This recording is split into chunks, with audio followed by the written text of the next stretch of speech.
E aí galera, tudo bem? Olha só, na aula de ontem eu sugeri para vocês que fizessem uma breve pesquisa sobre 3 planos econômicos da história recente do Brasil, tá bom? E aí qual a importância do plano econômico? O plano econômico é quando o governo federal, o governo da nação, ele se propõe a tomar medidas no campo da economia, interferindo na taxa de juros, interferindo na circulação, na emissão de papel moeda, interferindo, criando medidas e situações para produzir algum resultado econômico desejado. Então, os anos 80, eu cheguei a comentar um pouco com vocês ontem, foi o ano da chamada década perdida na economia, porque o crescimento econômico foi baixíssimo, não só no Brasil, mas no mundo todo. E especificamente no Brasil nós vivíamos uma situação de hiperinflação, tá bom? E a inflação é um problema seríssimo na economia. Eu quero ressaltar o que eu coloquei ontem para vocês. Um processo inflacionário é quando há um aumento geral de preços. E esse aumento geral de preços pode ser motivado por vários fatores. Aumento da demanda, aumento do custo de produção. Depende muito da realidade daquele país no momento. Então o Brasil tinha nos anos 80 uma indústria pouco estruturada, já tinha uma industrialização importante, mas considerando com países na época de primeiro mundo, que a gente pode usar essa expressão para anos 80, a gente só não pode falar mais dos anos 90, nós tínhamos uma situação ainda bastante periférica do capitalismo e nós tínhamos o estímulo à produção não era muito grande, principalmente porque os juros eram bastante expressivos e acabavam motivando. Era muito mais interessante do ponto de vista econômico muitas vezes para um grande industrial aumentar, usar o seu dinheiro para especular no mercado, para jogar no mercado, fazer investimentos para ter algum rendimento, do que aumentar produtivamente. Então, os anos 80 foram marcados por um baixo crescimento econômico geral e por um grande capital especulativo e um baixo capital produtivo. Capital produtivo é o investimento em indústria, que gera emprego. Quando você gera emprego e você joga dinheiro na economia, você aumenta a renda das pessoas, isso acaba proporcionando um ciclo virtuoso na economia. No caso do Brasil, a instabilidade econômica acaba fazendo os agentes alterarem preço seguidas vezes, e esse aumento de preço ele pode proporcionar um processo inflacionário como proporcionou no Brasil. A gente viveu uma situação de hiperinflação, os índices de inflação eram muito elevados. Isso levou os últimos presidentes aí desse período, então eu estou considerando o presidente José Sarney, que vai pegar boa parte dos anos 80, o presidente Fernando Collor de Mello, que vai pegar o início dos anos 90, o presidente Itamar Franco, e aí vai Fernando Henrique Cardoso em 2 gestões, depois o presidente Lula, Dilma, e aí até chegar Michel Temer e até chegar no atual presidente Bolsonaro. E eu quero mostrar para vocês como o sucesso de um plano econômico ele pode mudar a realidade de um país de uma forma muito, muito grande. Então, por exemplo, os anos 80, eu quero muito que vocês continuem, que façam essa pesquisa para vocês chegarem a algumas conclusões, foram marcados por essa situação de hiperinflação e o presidente Sarney apresentou alguns planos econômicos para tentar controlar a inflação. Então, nós tivemos o plano Bresser, que era o Bresser Pereira, inclusive eu solicitei que vocês assistissem um vídeo dele, aí uma entrevista dele recentemente, que tentava controlar a inflação. Em seguida, com um outro ministro já, uma mudança no ministério, o Sarney chama Maílson da Nóbrega, um economista renomado do Brasil da época, para poder implementar um novo plano econômico chamado Plano Verão. Esse Plano Verão tinha o objetivo de controlar a inflação. Essa era a meta, controle da inflação, reduzir os índices de inflação do Brasil. E para isso, o Plano Verão propunha modificar o rendimento da poupança, congelar preços, operar com os gastos do Estado, de modo a controlar a economia do país.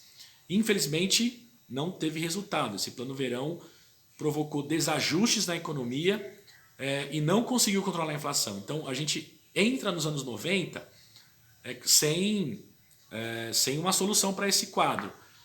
Quando o Fernando Collor de Mello vence as eleições, ele assume o poder com um discurso, ele é um economista de formação, um discurso de grande impacto econômico, e ele acaba apresentando um plano, que não chama Plano Collor, certo? Plano Brasil Novo, mas pela identidade, por ser o presidente, o principal expoente daquele contexto, esse plano acaba sendo identificado como Plano Collor, que se coloca como um plano extremamente radical, que visa controlar a circulação de dinheiro. Então a gente chama de desmonetização da economia, para poder conter a inflação. Então vocês imaginem que a iniciativa do Collor era o seguinte: você tomar um remédio muito drástico para um problema. Um problema era grave, mas tomava o remédio mais drástico do mundo. Alguns economistas usam a imagem de você tentar matar uma formiga com uma bazuca, certo? Então você mata a formiga, mas o dano que você vai causar é muito grande. Foi o que aconteceu com o Plano Collor.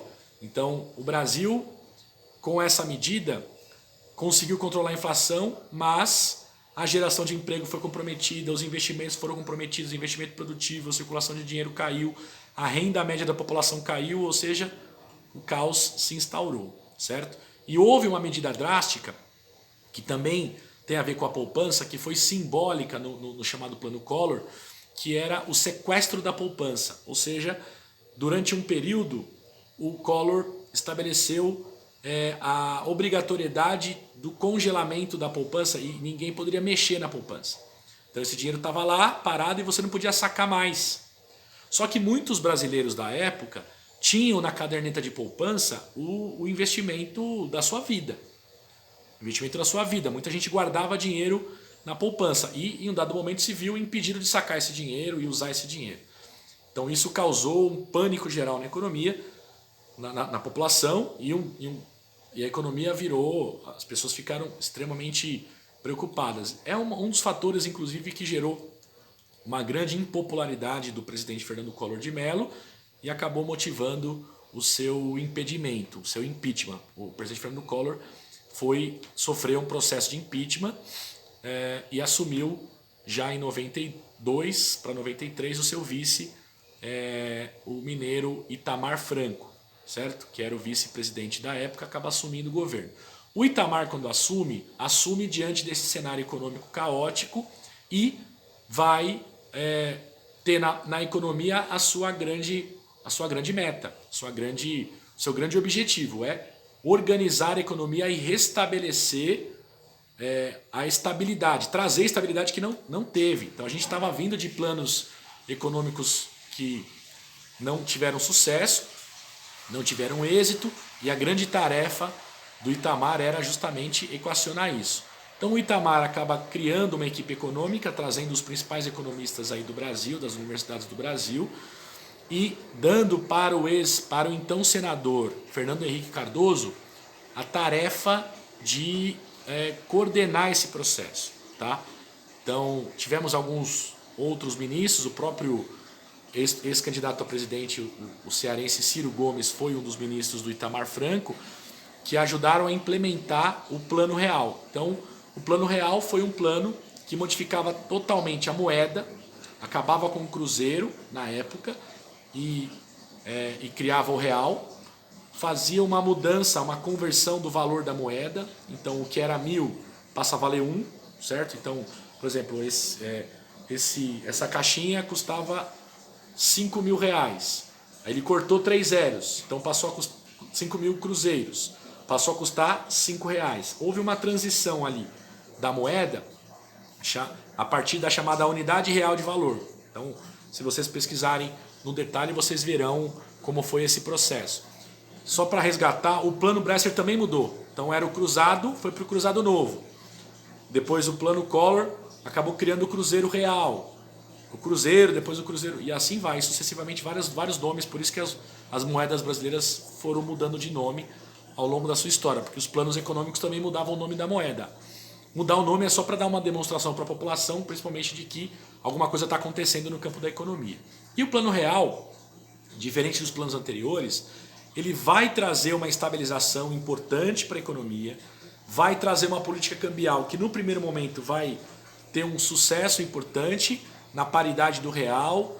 Então isso vai permitir o crescimento econômico. Eu quero que vocês pesquisem no detalhe isso, de que forma que o plano real passa a funcionar para poder garantir a estabilidade econômica que nós experimentamos durante os primeiros anos do ano 2000, certo? Então o plano real foi implementado já em 93, 94 e ele vai ter resultados importantes ao longo do final dos anos 90 e o Brasil entra no ano 2000 já com uma situação melhor.